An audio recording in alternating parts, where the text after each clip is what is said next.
حضور قلندر بابا اولیاء رحمۃ اللہ علیہ فرمایا کرتے تھے کہ پیر و مرشد اپنے تصرف سے، محنت سے، نسبت سے مرید کو دھو کر، صاف کر کے، اجلا کر کے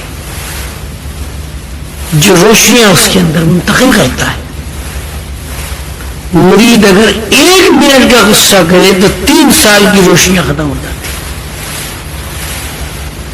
اور مرشد کا سب سے بڑا جو مشکل کام ہے وہ یہی ہے کہ وہ بار بار مرید کے اندر سے کثافت کو دھوتا ہے، روشنیاں منتقل کرتا رہتا ہے، اور مرید 1 منٹ کے غصے سے وہ روشنی کو ضائع کر دیتا ہے۔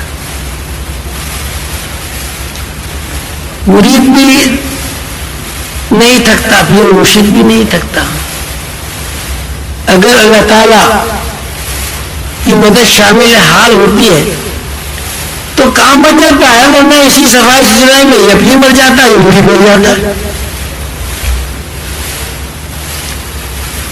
1 منٹ کا غصہ 3 سال کی لطیف روشنیوں کو کھا جاتا ہے۔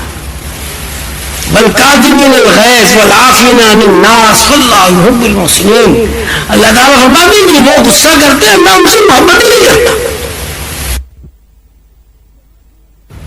یہاں صورت حال یہ ہے کہ غصے کے علاوہ کچھ ہے ہی نہیں۔ شوہر بیوی پہ غصہ کر رہی ہے، کر رہا ہے، بیوی شوہر پہ غصہ کر رہی ہے، اولاد ماں باپ سے ناراض ہے، ماں باپ اولاد سے ناراض ہے۔ دوسری کمزوری اللہ تعالیٰ کو جو ناپسندیدہ ہے اور جو روحانیت کے لیے سمع قاطب ہے وہ اقتدار کی خواہش ہے۔ ہر آدمی اپنا اقتدار چاہتا ہے، ہر آدمی کرسی کے چکر میں، یعنی اگر مسجد کا سیکرٹری بھی بن جائے گا نا، وہ بھی اس کرسی کو بھی نہیں چھوڑتا، لاکھوں روپے خرچ کر کے مسجد کی کرسی حاصل کر لیتا ہے کہ سیکرٹری تو بنا دو بھائی۔ اقتدار کا خواہش مند آدمی، آپ یاد رکھیں اور اپنے ذہنوں سے یہ بات نکال دیں کہ اقتدار کا خواہش آدمی کبھی بھی روحانی نہیں بن سکتا، وہ اپنا وقت ضائع کر رہا ہے۔ میں نے سلسلے میں بھی یہ بات دیکھی ہے، ذرا سے نگراں بن جائے تو معلوم پتہ نہیں کیا چیز مل گئی ان کو، ذرا سی کوئی ذمہ داری ان کے سپورٹ کر دے، ایسا ہماری تو بات نہیں مانی گئی۔ نظام چلانا الگ بات ہے، اقتدار کی خواہش الگ بات ہے۔